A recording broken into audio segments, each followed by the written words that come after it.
வணக்கம். ஜவைஜட் ஃப்ரம் ஜவாதுபட்டி புதூர்.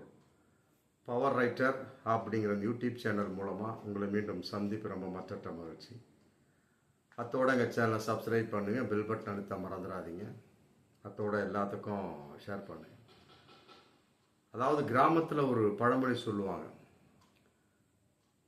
கூடா நட்பு கேடாய் முடியும். இது இன்னைக்கு அதிமுகவுக்கு ரொம்ப பொருத்தமான ஒரு பழமொழி. பாஜக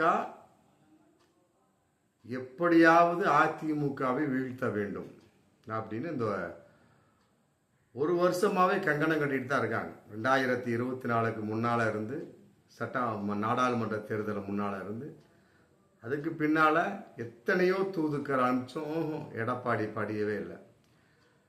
கடைசியில் 650 கோடி வரி ஏய்ப்பு சம்பந்தப்பட்ட வகையில் ஈரோடு ராமலிங்கம் சோ கண்டுபிடிக்கப்பட்டு, மற்றபடி இன்னும் பலவிதமான ஃபைல்கள்லாம் தட்டி காட்டப்பட்டு, அதனால் அமித்ஷாவை எடப்பாடி அவசரமாக டெல்லியில் சந்திக்கிறார்.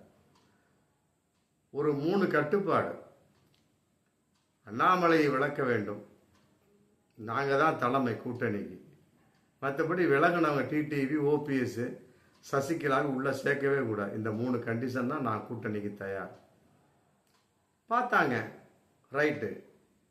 விளாங்கு வலையில் மாட்டியது. சரி, கொஞ்ச காலத்துக்கு அண்ணாமலை தள்ளி பார்ப்போமே. அவருக்கு தேசிய தலைவர் பதவி கொடுத்துட போகிறாங்க, தேசிய செயலை ஏதோ கொடுக்க போகிறாங்க தேசிய அளவுக்கு. அதில் ஒரு மாற்று கருத்துமே கிடையாது. பாஜகவை பொறுத்த வரைக்கும் அதை நம்பலாம். மற்ற கட்சிகளை பொறுத்த வரைக்கும் எப்படியோ, ஆனால் பாஜகவை பொறுத்த வரைக்கும் எல் முருகன் பாருங்கள், ஒன்றுமே கிடையாது. கொள்ளைப்புறமாக எம்பி ஆனவர். நிர்மலா சீதாராமன், இப்படி அடுக்கிக்கிட்டே போகலாம். எல்லாமே இன்னைக்கு மத்திய அமைச்சராக இருக்கிறாங்க. என்ன மக்கள் முன்னாள் 2 வெற்றி அடைஞ்சாங்களா? அதெல்லாம் கிடையாது. அதே மாதிரி தான் அண்ணாமலையும் வெற்றி அடையவெல்லாம் முடியாது. நிர்மலா சீதாராமனுக்கும் சரி, எல் முருகனுக்கும் சரி, அண்ணாமலைக்கும் சரி ஒரு ஓட்டு கூட கிடைக்காது. ஆமாம், அதனால் பாஜகவை பொறுத்த வரைக்கும் இந்த மாதிரி உள்ளவங்களுக்கு தூக்கி விடுவாங்க. ஆமாம், அதில் சிபி ராதாகிருஷ்ணன்லாம் பாருங்கள், அவங்க ஏதோ ஒரு வகையில் தூக்கி எங்கேயோ போட்டுருவாங்க. இல கணேசன் ஏதோ ஒரு வகையில் ஒரு கவர்னராக போட்டு விட்டுருவாங்க, புரிஞ்சுப்பா. அந்த மாதிரி அண்ணாமலையும் ஏதோ ஒரு வகையில் கவர்னராக தேசிய பொறுப்புகளை போட வாய்ப்பு இருக்குது. அந்த வகையில் பாஜகவை நம்பலாம்.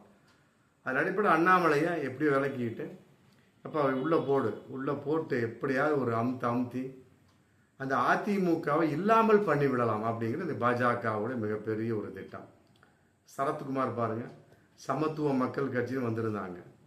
ஆமாம், கேட்டதுக்கு என் மனைவி ராத்திரி 2 மணிக்கு ஐடியா கொடுத்தா.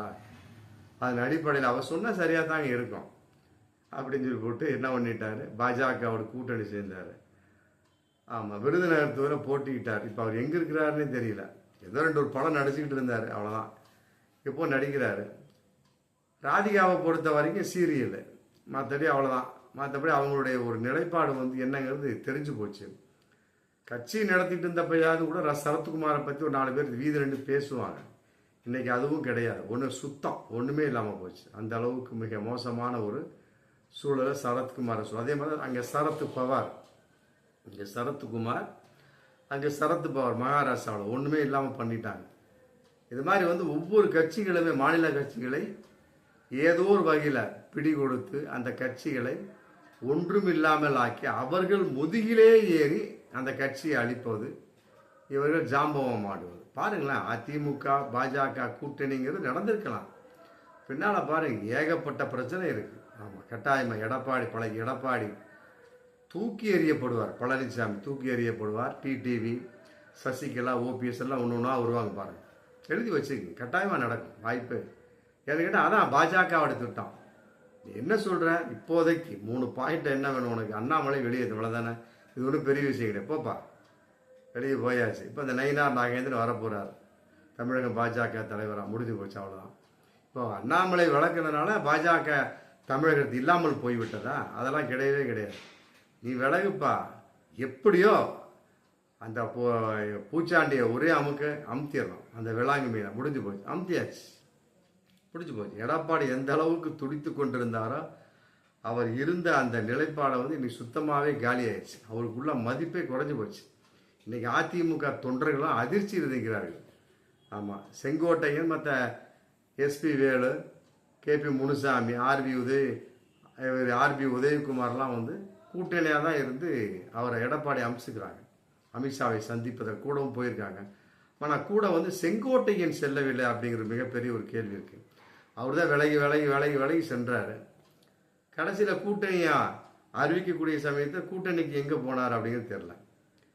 ஆர்பி உதயகுமார், மற்றபடி வேலுமணி, மற்றபடி கேபி முனுசாமின்னு அவருக்கு தெரியுறாங்க. Right, okay. செங்கோட்டையன் எங்கே சென்றார்? அப்போ எதுக்காக அவர் வந்து எடப்பாடி பகைத்து கொண்டார், விலகி சென்றார், மௌனம் எல்லாவற்றுக்கும் நன்மைக்கு என்று எதுக்கு சொன்னார் அப்படிங்கிறதும் தெரியல. நிர்மலா சீதாராமன் எதற்காக கூப்பிட்டார், அமித்ஷாவை எதுக்கு சந்திச்சார், இதெல்லாம் பலவிதமான கேள்விகள் இருக்கு. ஆமாம், அந்த இடத்துல வந்து செங்கோட்டையன் ஏன் மிஸ் ஆனார் அப்படிங்கிறது மிகப்பெரிய பிரம்மாண்டமான ஒரு கேள்வி. எப்படியோ இன்னைக்கு அமித்ஷா வந்து எடப்பாடியை வந்து ஒரு அமுக்கு லபக்கு அமுத்திட்டார். அமுத்தினது என்ன, அதிமுகவை இல்லாமல் பண்ணுவது, அவ்வளோதான், முடிஞ்சு போச்சு. ஒன்று இப்போ ஃபஸ்ட்டு ஸ்டெப்பு வந்துட்டாங்க. ஒரு அமுக்கியாச்சு, கூட்டணி ஓகே கொடுத்தாச்சு, கையை தூக்கியாச்சு, முடிஞ்சு போச்சு, எல்லாம் முடிஞ்சது. ஆமாம், இந்த குருட்டுக்கோழி தவிட்ட முழுங்கின கதையா அப்படின்னு கிராமத்தில் ஒரு பழமொழி சொல்லுவாங்க. குருட்டுக்கோழி தவிட்ட முழுங்குமா, அது மாதிரி எடப்பாடி உட்கார்ந்து ஒரு வார்த்தை கூட பேசவில்லை. பேசிய எடப்பாடியை முதுகில் தட்டி எப்போ ஒன்றும் பேசாதீங்க போட்டு கூட்டிகிட்டு போயிடுறாரு. அந்த அளவுக்கு ஒரு பொம்மையாக, அந்த அளவுக்கு கை பாவையாக இன்னைக்கு வந்து எடப்பாடி அதிமுகவை அடகு வைத்து விட்டார் அப்படிங்கிறதான் சொல்ல முடியும். அதே நேரத்தில் எடப்பாடி அடிமையாகி விட்டார் என்றும் சொல்லிவிடலாம். முடிஞ்சு போச்சு. இன்னைக்கு இனிமேல் வந்து அதிமுக இருக்காது. மகாராஷ்டிராவில் எப்படி குட்டையை குழப்பி அந்த மீனை பிடிச்சாங்களோ, நாஸ்தி பண்ணி உருட்டி எடுத்தாங்களோ, அதே மாதிரி இனிமேல் வரும் காலங்களில் பாருங்கள், ஒவ்வொரு ஸ்டெப்பாக நடக்கும். எடப்பாடியை தூக்கி எறிஞ்சிடுவாங்க, முடிஞ்சு போச்சு. டிடிவி, இப்போ ஓபிஎஸ், அதுக்குள்ளே வந்துருமாரு. இன்னும் ஒரு வருஷம் இருக்குல்ல தேர்தலுக்கு 2026ங்க. இன்னும் ஒரு வருஷம் இருக்குது. ஆமாம், மினிமம் ஒரு 12-13 மாதத்துக்கு பக்கம் இருக்குதுன்னு நினைக்கிறேன். ஆமாம், அதுக்குள்ளே ஏகப்பட்ட விஷயம் நடந்துடும். ஆமாம், மீண்டும் மிரட்டுவாங்க. அதிமுக மிரட்டாமலாம் இருக்க மாட்டேன், மீண்டும் மிரட்டுவாங்க. என்ன சொல்கிற, ஆமாம் உள்ளே வந்துட்டேன், ஆமாம் பப்ளிக்காக சொல்லியாச்சு, கையை தூக்கி அப்படி காட்டியாச்சு, கூட்டணிங்கிறது உறுதிப்படுத்தியாச்சு. நீ கேட்ட மாதிரி அண்ணாமலை விளக்கியாச்சு, நயினா நாகேந்திரன் உள்ளே கொண்டாத்தாச்சு. எதுக்கு, அதிமுகவோட தொடர்புடைய நயினா நாகேந்திரன் ஆல்ரெடி 2017 தான் பாஜகவே வர்றாரு. ஆமாம், 8 வருஷமாக தான் பாஜக இருக்கிறார் நயினா நாகேந்திரன். அதுக்கு முன்னாடி அதிமுக இருந்தவர். ரொம்ப சிம்பிள். ஆமாம், அதாவது வந்து யாரை வைத்து எப்படிலாம் ஒரு காய் நகர்த்த முடியும் அப்படிங்கிற கான்செப்டில் எடப்பாடி ரகசியம்லாம் நயினா நாகேந்திரனுக்கு தெரியும், அதிமுக ரகசியம் நயினா நாகேந்திரனுக்கு தெரியும். முடிஞ்சு போச்சு. சிம்பிளாக காய் நகர்த்திட்டு போயிட்டே இருக்கலாம். அண்ணாமலை அப்படி இல்லை, தேவையில்லாமல் பேசுவார், வெளியே வந்து ஒன்று பேசுவார், கதை சொல்லுவார், மாட்டிக்குவார், தூக்கு நயினா நாகேந்திரன் உள்ளவை, முடிஞ்சு போச்சு. இன்னும் அவ்வளோதான், எடப்பாடி கதை காலி, முடிஞ்சு போச்சு. ஆமாம், அதிமுக இருக்குமா அப்படிங்கிற மிகப்பெரிய ஒரு சந்தேகம். அப்படி ஒரு சூழல் கட்டாயமாக உருவாகிடும். ஆமாம், இப்போவே வந்து அதிமுக தொண்டர்கள் நிறைய பேர் வந்து விலகி வேறு கட்சிக்கு போயிட்டுருக்குறாங்க. விஜய் கட்சி நோக்கி நிறைய பேர் போயிட்டுருக்காங்க.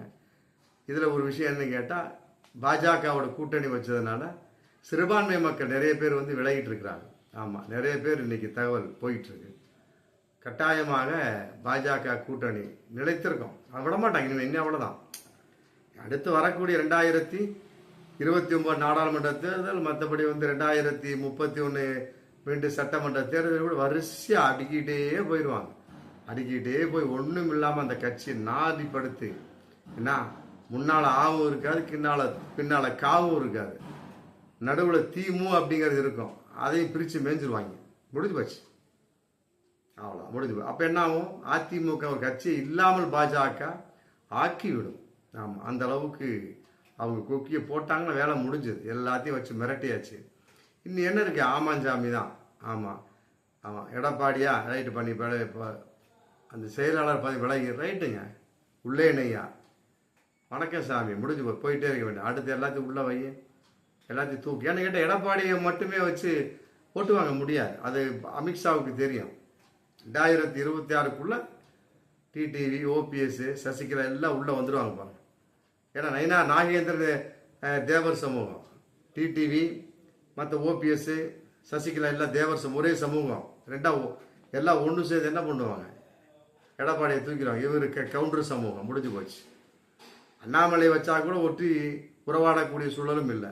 ஆமாம், அவங்க இனத்துக்குள்ளே அவங்களுக்குள்ள போட்டி. ஆனால் இவங்க அப்படி இல்லை, 4 பேருமே இணைஞ்சிருவாங்க.